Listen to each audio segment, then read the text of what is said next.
So you guys are not able to make a public profile on Snapchat. Let me show you how to fix it. You want to click on your profile picture at the top right of your screen and click on the setting icon at the top right. On your setting, you want to scroll down until you find public profile settings. Click on it. From over here, you can play around with the setting and make sure most of the setting is set on public. From over here, if you just copy my settings, I'll just click on edit profile. Make sure to copy my settings over here. If you just copy my settings, then you should be able to get a public profile. But for some people, they don't even get this public profile settings option.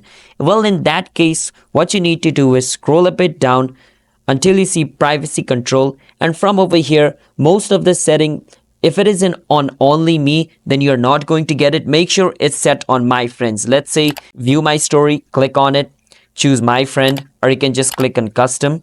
But I would suggest you to put it on my friend. From over here, contact me, see me in quick add. Make sure all of this is set on friend or it's on public. If you do that, your account will be public account. And after some times, you will get the public profile option on your profile. I hope you understand. Subscribe to our channel for more videos like this.